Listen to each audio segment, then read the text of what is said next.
But she needs to be on a better team. Hey everyone, welcome back to the channel. If you're new here, hit that subscribe button because today we're diving into one of the biggest stories in women's basketball, and trust me, this one's a roller coaster. So picture this.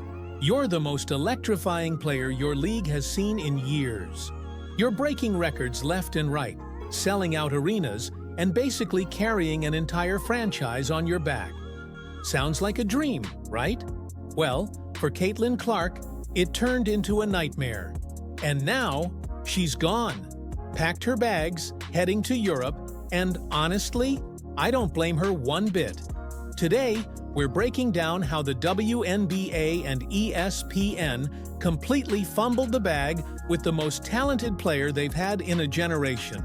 This is the story of missed opportunities, questionable officiating, and what happens when a league takes its biggest star for granted.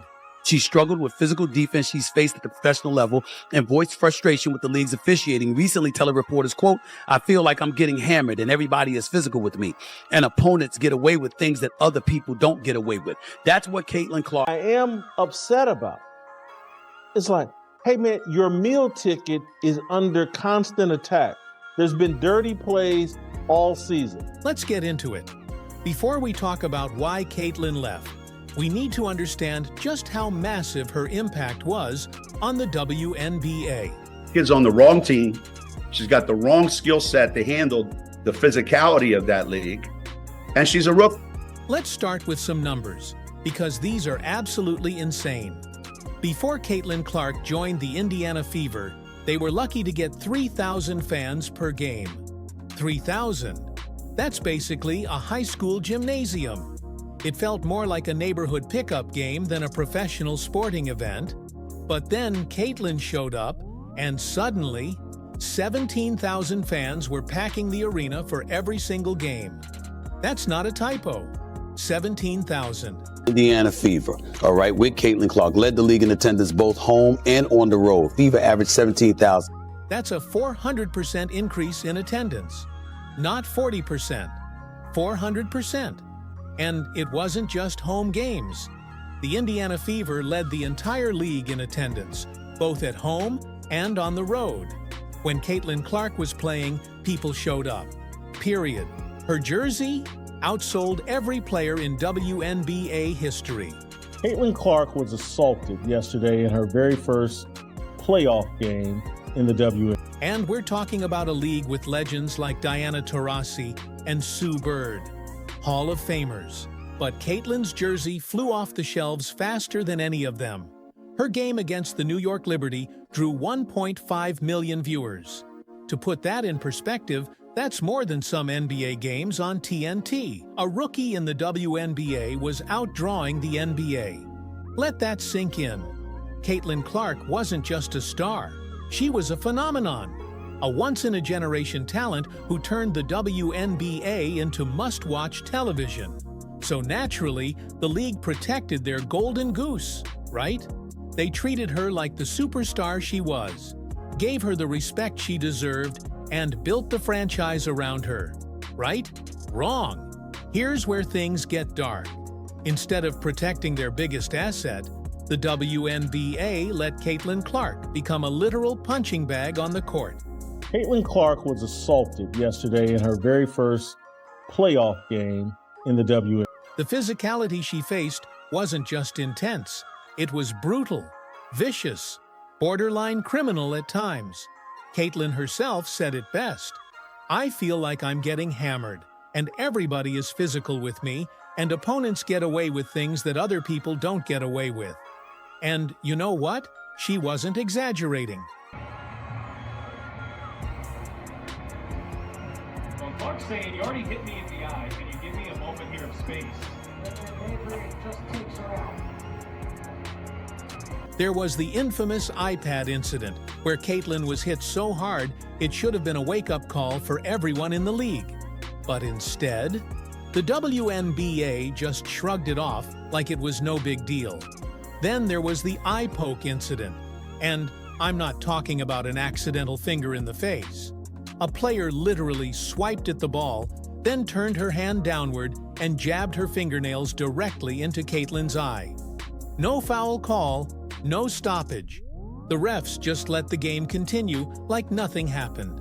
It was like watching a street fight, not professional basketball. In her very first playoff game, Caitlin Clark was assaulted on the court. Not fouled, not bumped, assaulted. And where were the officials? Playing see no evil, hear no evil. Every time she stepped onto that court, it was like entering a cage match. Cheap shots, dirty plays, and physical abuse became the norm. And the league did absolutely nothing about it. Imagine being in her shoes. You're trying to lead your team. You're giving everything you have, and you're getting demolished on every possession, while the refs pretend they can't see what's happening right in front of them. The psychological toll alone would break most people. But Caitlin kept going. She kept fighting, kept performing at an elite level, even when the league refused to protect her. Now, let's talk about ESPN. You'd think that with a player bringing in record-breaking viewership and attendance numbers, the network would be promoting her like crazy, right? Rolling out the red carpet, giving her primetime coverage, treating her like the superstar she was? Nope. ESPN gave Caitlin Clark mediocre coverage at best. They treated her like she was just another player. Nothing special, even though she was literally saving the league from irrelevance. While she was out there dropping 29 points, 10 assists, and 7 rebounds in games, carrying her team on her back night after night, ESPN was busy pushing narrative-driven stories instead of showcasing her incredible talent. If Caitlin Clark is the quote-unquote savior, if she's the golden girl, milk it! They had a golden opportunity to make her the face of women's basketball, to build an entire era around her dominance. She was the real deal, the genuine article, and she was doing it all as a rookie. But instead of celebrating her achievements, the media kept trying to diminish her success by framing it through controversial lenses.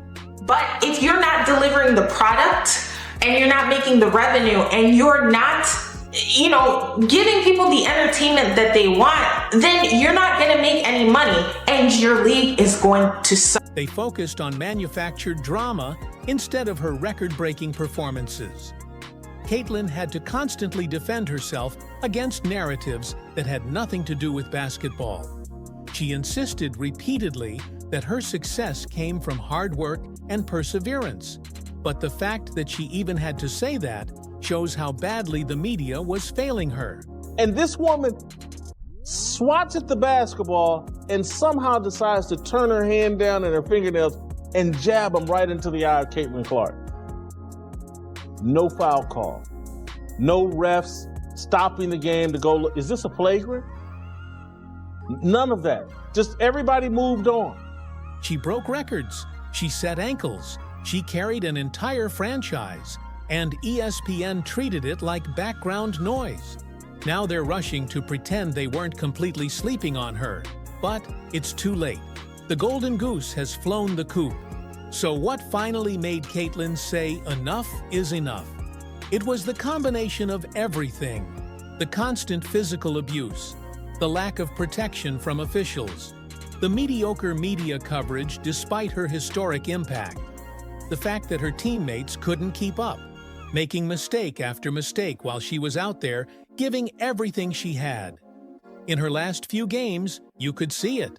She was playing at an elite level while her teammates missed open shots and ran plays that even a high school coach would question. She was trying to carry a team that couldn't support her, in a league that wouldn't protect her, covered by media that wouldn't properly celebrate her. The WNBA promoted itself all season as the League of Opportunity and Equality. But when it came time to protect their most valuable asset, they completely abandoned her. Her meal ticket was under constant attack, and they did nothing. Those guys, they're the racists, when really, y'all are the racists. The people coming up with excuses to hate Caitlin Clark and the new fan base that she brought. It's important that we point this out. One of the things that I brought up this morning in talking about Caitlin Clark is that some of the players, you want to use the word jealousy, fine. You want to use the word envy, fine. Dirty plays all season long, and they just watched.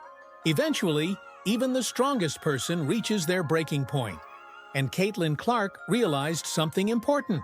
She's worth more than being treated like a beat-up cash cow. So she made a decision. She's heading to Europe, where leagues actually appreciate talent and protect their stars. And now everyone's freaking out. ESPN and the WNBA are suddenly realizing what they had, just as she's walking out the door.